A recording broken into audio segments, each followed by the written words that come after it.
Hi, boys and girls, it's Shane. I'm a lifelong resident of Arkansas, and because of our terrible Senator Tom Cotton, look at this guy, TikTok's going away. As a lifelong resident, I love our state, and I help a lot of people relocate here and have tried to improve on it in many ways, including political action campaigns and other things.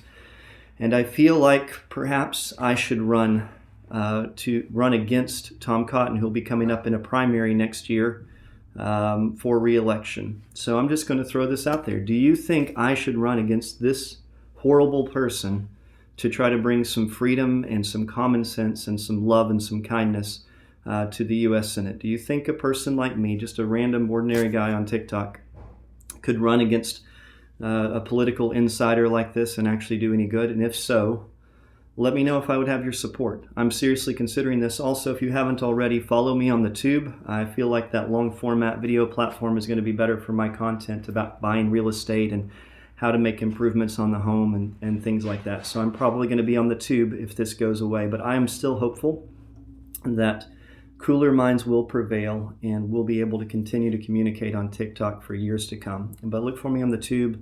You can find me on other social media platforms under the same name.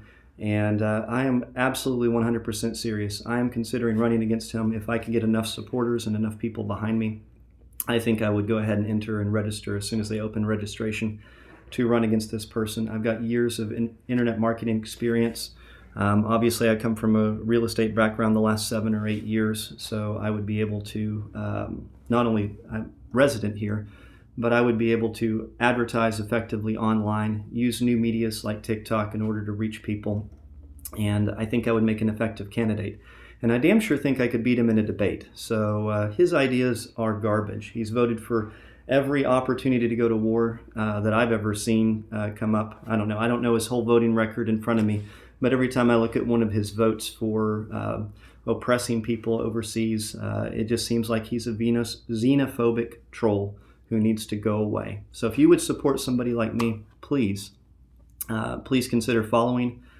Please reshare this. Please comment. Please do all those things that you guys do so that we can make a grassroots movement significant. But this guy's damage to our country is now going to affect 170 million people using this app.